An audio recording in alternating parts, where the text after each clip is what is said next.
My family betrayed me at my father's funeral. They forged the will and kicked me out of my own home. This is a family drama fueled by betrayal, obsession, revenge, and justice. Standing on the snowy porch of the vineyard my father built, I watched my aunt sip the vintage she stole from me 10 years ago. She thought I was there to beg for scraps, but she didn't know the eviction notice in my purse was signed by the estate's new owner, me. The cold air bit at my cheeks, but I didn't feel it. I was burning up from the inside out, fueled by a decade of meticulously crafted hatred and the kind of patience that only a winemaker possesses. You see, making wine is a long game. You plant the vines, you nurture the soil, you wait for the harvest, you ferment, you age. You don't get instant gratification. And revenge? Revenge is the most complex vintage of them all. It requires time to breathe. My name is Ariana Perez, and this is the story of how I took back my life, one promissory note at a time. To understand the weight of the papers sitting in my designer clutch, you have to understand what the Casa Perez vineyard meant to my father, Mateo. He didn't just own the land, he was part of it. He could tell the pH level of the soil by tasting a pinch of dirt. He knew which way the wind would blow before the leaves even trembled.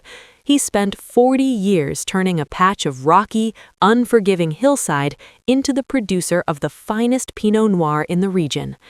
I was his shadow. My mother died when I was barely walking, so the vineyard was my mother, my playground, and my school. By the time I was 18, I could identify a grape varietal by the shape of the leaf. I knew the tanks, the barrels, the bottling line. My father used to say that one day the label would read Perez and Daughter. It was the only future I ever wanted. But life, much like a harvest, is unpredictable. When I was 22, my father died of a sudden, massive heart attack. It happened right there in the cellar, amidst the smell of oak and aging wine. I found him.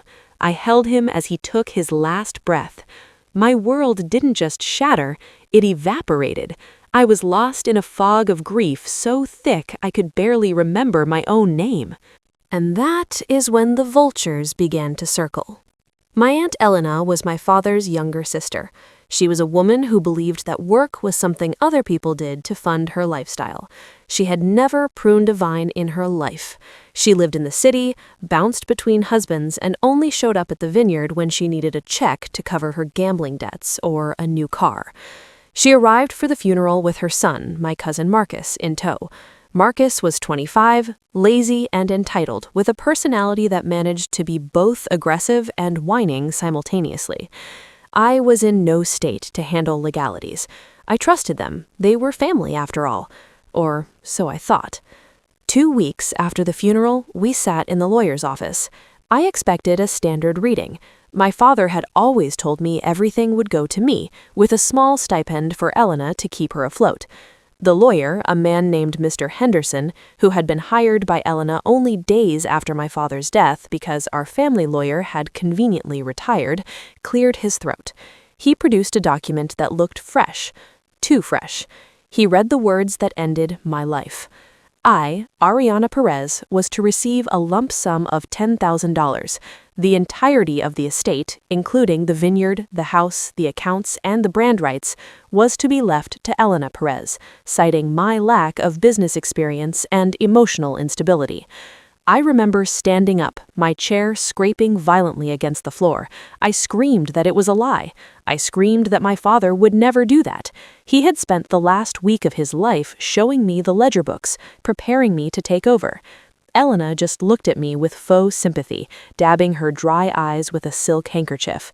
She told me that Mateo had been worried about me. She said he thought I was too fragile to handle the pressure of the business. She said she was doing me a favor by taking the burden. I tried to fight it. I spent that $10,000 on a lawyer who told me that while the will looked suspicious, proving forgery without the original prior will, which had mysteriously vanished from the house safe, would be impossible. The signature was a good match. Elena had clearly practiced. A month later, on a rainy Tuesday, Elena had the locks changed. I packed my car with my clothes, a photo of my father, and nothing else. As I drove away, I saw Marcus leaning against the porch railing, drinking a bottle of the 1998 Reserve, my father's prize vintage. He wasn't even using a glass. He was swigging it like cheap beer. That image burned itself into my retinas. It was the fuel I used to survive the next 10 years. I didn't stay in town. I couldn't bear to see the vineyard run into the ground from the sidelines. I moved to the city, 3 hours away. I had no money, no home, and no references. But I had knowledge. I started at the bottom. I got a job bussing tables at a high-end steakhouse. I lived in a studio apartment the size of a closet, eating instant noodles so I could save every penny. But I made a plan. If I couldn't inherit the vineyard, I would buy it back. And to do that, I needed money, serious money. I worked double shifts. I listened to the sommeliers on the floor, absorbing their sales pitches. I realized that while I knew how to make wine, I needed to learn the business of selling it. I needed to become an authority. I spent my nights studying for the Court of Master Sommeliers exams. For those who don't know, this is one of the hardest academic challenges in the world. It requires an encyclopedic knowledge of every wine region, grape, law, and vintage on the planet. 3 years in, I passed the certified exam. I got promoted from busser to server, then to junior sommelier. I started making decent tips, but I didn't spend a dime on myself. I wore thrift store clothes, I walked to work, every dollar went into a high-yield investment account. 5 years in, I passed the advanced sommelier exam. I was hired by a Michelin-starred restaurant group as their beverage director. My salary tripled. I started consulting for private collectors, helping millionaires build their cellars. I learned how the wealthy moved money. I learned about leverage, debt, and acquisition. I also kept tabs on Casa Perez. It was exactly as I had predicted. Alina and Marcus were running it like a personal piggy bank. They fired the veteran staff, the people who knew the land, and hired cheap, inexperienced labor. The quality of the wine plummeted. The online reviews were brutal. Vinegar, one review said, a shadow of its former self, said another. To maintain their lavish lifestyle, Alina started taking out loans. First, it was a mortgage on the house, then a business line of credit, then high-interest private loans. She was buying sports cars, going on European vacations, and throwing lavish parties, all while the vines were suffering from neglect. 7 years after I was kicked out, I finally achieved the title of Master Sommelier. It opened doors to rooms where deals worth millions were signed on napkins. I started my own wine importation and investment firm. I was officially wealthy. But I wasn't wealthy enough to just walk up and offer a fair price for the vineyard. And besides, I didn't want to give Alina a payout. I wanted her to feel the loss. I needed to wait until she was drowning. Year 9 was the turning point. I hired a private investigator to look into the estate's finances. The report he brought back was shocking, even to me. They were insolvent. They were robbing Peter to pay Paul. They hadn't paid property taxes in 2 years. They were servicing the debt on 3 different loans, and they were behind on all of them. The primary lien holder was a regional bank that was looking to offload its toxic assets. The vineyard was listed as a distressed asset. This was my moment. I didn't approach the bank as Ariana Perez. I approached them through a shell company I had created called Vengeance Holdings, though on paper it was simply VH Partners. I offered to buy the debt. Banks hate foreclosing on agricultural land. It's messy, it's bad PR, and they don't know how to run a farm. When I offered to buy the promissory notes for 60 cents on the dollar, they practically threw the paperwork at me. Over the next 6 months, I systematically bought up every single debt Alina and Marcus had. The mortgage, the business loans, the private notes. I owned it all. I was their creditor. I was the bank, and they had no idea. They just kept missing payments. Every time they missed a payment, the penalties accrued. The interest compounded. I let it pile up. I wanted the hole to be so deep that they could never climb out. I finally made my move in December. I initiated the foreclosure proceedings. But I didn't send the sheriff immediately. No, I wanted to deliver the news personally. I wanted to see their faces. I found out they were hosting a massive Christmas Eve party at the estate. It was billed as a gala for the elite, but everyone in the industry knew it was a desperate attempt to court investors. Tickets were $500 a pop. I bought a ticket, and that brings us back to the porch. I smoothed the fabric of my black dress. It was silk, tailored, and cost more than the car Marcus drove. I adjusted my coat and opened the heavy oak door. The warmth hit me first, smelling of pine needles, expensive perfume, and bad wine. The foyer was crowded. I recognized some faces, local politicians, business owners, people who had known my father. I walked through the crowd like a ghost. No one recognized me at first. I had left as a scrawny, crying 22-year-old in a hoodie. I returned as a 32-year-old woman with posture like steel and eyes like ice. I made my way to the main ballroom. There was a jazz band playing in the corner. In the center of the room, holding court, was Aunt Alina. She looked older. The plastic surgery was fighting a losing battle against gravity and stress. She was wearing a red sequined gown that was far too tight, and she was holding a glass of wine, laughing loudly at something a man in a tuxedo had said. Marcus was nearby, hitting on a waitress who looked uncomfortable. I signaled the waiter. He approached with a tray. I took a glass of the red they were serving. I swirled it, looked at the color. It was muddy, lacking clarity. I took a sniff. It smelled of green pepper and sulfur, underripe grapes and bad winemaking. Disgusting. I walked right up to Elena's circle.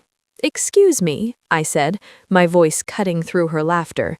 Elena turned, annoyed at the interruption. Her eyes scanned me, dismissing me as just another guest, until they locked onto my face. Recognition dawned slowly. It started in her eyebrows, which furrowed, and moved down to her mouth, which fell open slightly. "Ariana?" she whispered. The circle of sycophants went quiet. "Hello, Aunt Alina," I said. "Merry Christmas." She blinked rapidly, recovering her composure. She forced a smile, but it was brittle. "Ariana, my goodness, we didn't expect to see you. It's been so long. Look at you." 10 years, I said, almost to the day. Marcus had noticed the commotion and pushed his way through. "What is she doing here?" he sneered. "Security." "Relax, Marcus," I said, not even looking at him. "I bought a ticket. I have every right to be here." Elena put a hand on Marcus's arm. "It's fine, Marcus. She's family." She turned back to me, her eyes narrowing. "So, did you come to beg for money? Because, as you can see, we are very busy entertaining important people. If you need a handout, go to the kitchen and ask the cook for a plate." The insult hung in the air. The people around us shifted uncomfortably. I laughed. It was a genuine laugh, dark and amused. "A handout? No, Elena, I'm not here for your money. I have plenty of my own."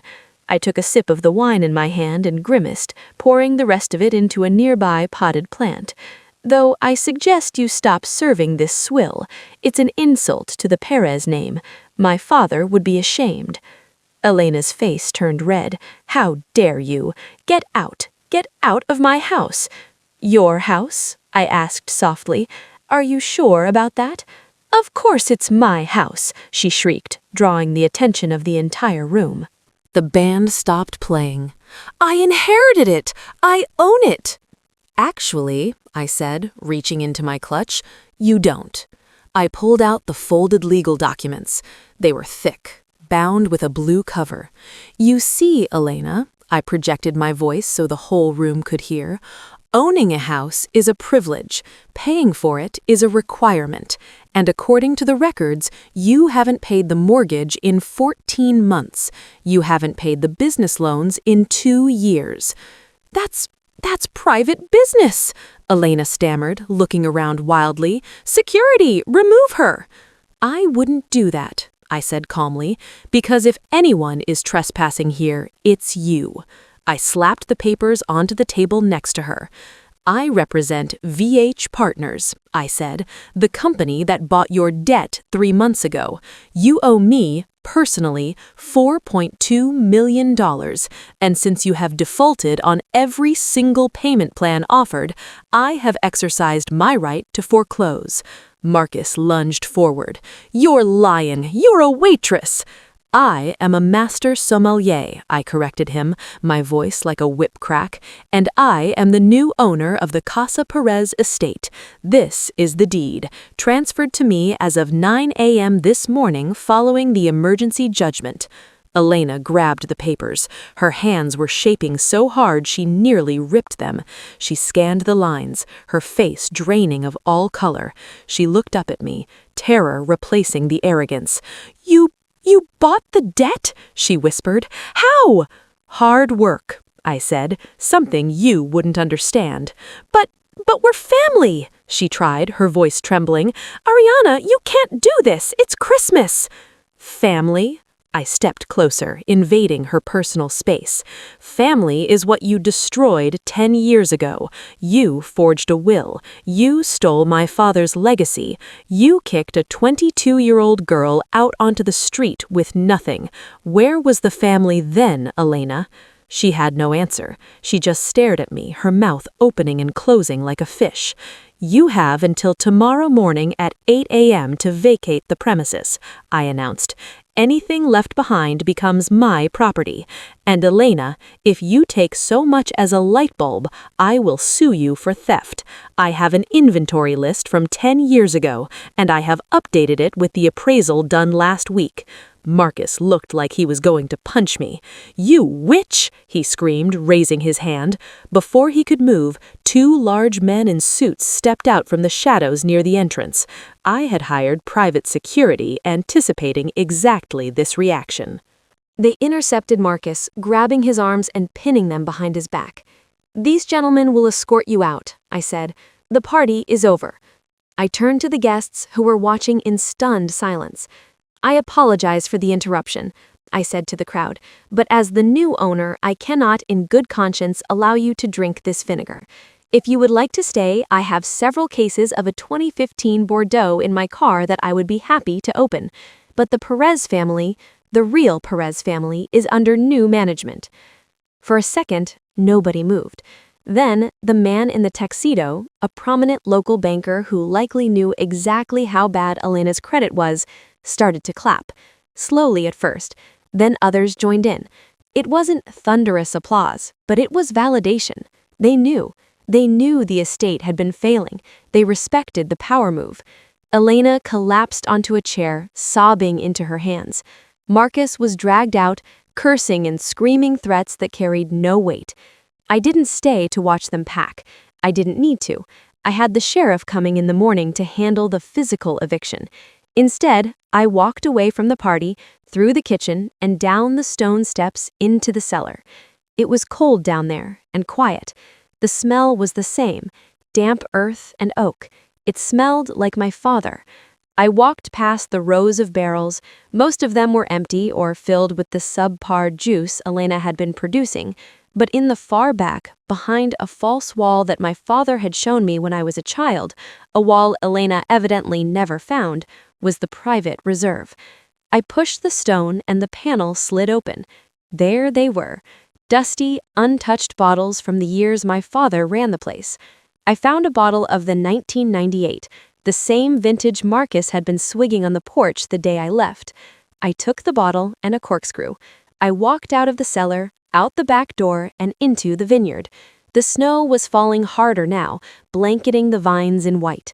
The vines themselves looked gnarled and neglected, desperate for pruning. They were sick, but they weren't dead. The roots were still deep. They could be saved. It would take work. It would take years of rehabilitation, but I had time.